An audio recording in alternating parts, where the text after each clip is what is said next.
Welcome to our channel, The English Gurukul.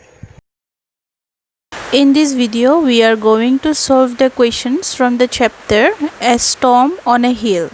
At first, we have choose the correct answer. Number 1.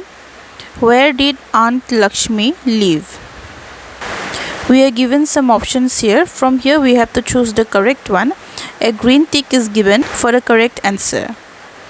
The correct answer to the first question is above the shops. Number 2. With her pocket money, Usha bought a necklace and some marbles. Number 3. While waiting in the ruins, Usha prayed and hoped that she would not be struck by lightning. Number 4. In the ruins, Usha was first frightened by a cat. Number 5. The strong wind helped Usha to move faster towards the ruins. Number the following sentences in the correct sequence to describe Usha's experience in the ruins. Here we are given some sentences. We have to arrange the given sentences in the correct sequence. Number 1. Usha sat in a corner in the ruins. 2. Usha decided to take shelter under the blocked chimney a little later. 3. In the blue light of the lightning, Usha saw two children. 4. Frightened, Usha ran towards the wall from where she had entered. 5. Usha stumbled into Suresh and Binya. 6. The three of them huddled together and waited for dawn. 7. As the sky grew lighter, the children left the ruins. Answer the following questions. 1. How did the villagers counter the force of the wind in their daily life? The villagers kept large stones on their tin roofs to prevent them from being blown off. They dried their clothes by putting a stone on each piece. In this way, the villagers countered the force of the wind in their daily life. 2.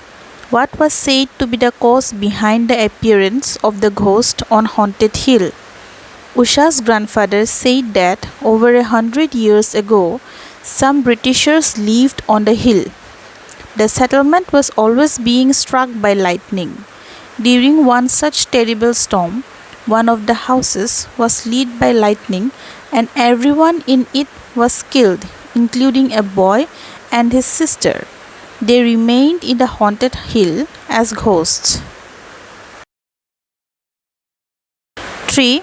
Why was Usha compelled to halt her journey back home? What did she do? Usha was compelled to halt her journey back home because the sky had darkened and a deep rumble echoed over the hills. The raindrops too were coming down faster and the night had fallen.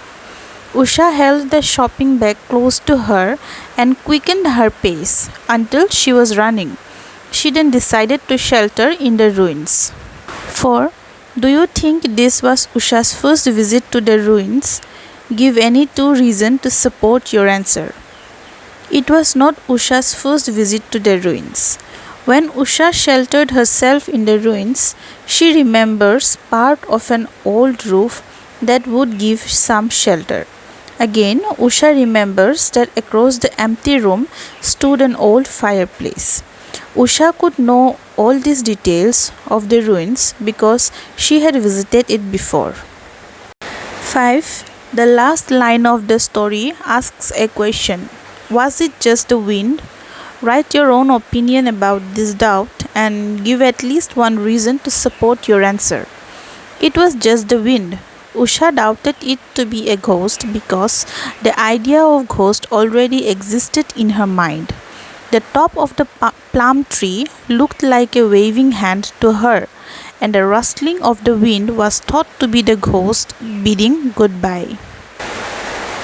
In this question, we are given some letters which are jumbled, and we have to arrange these letters and form meaningful words. At first, we have spooky, frightening, ghostly, haunted, spine-chilling, weird, creepy, eerie, uncanny.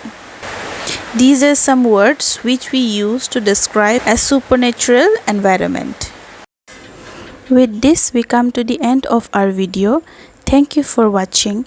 Please subscribe to our channel and keep supporting us.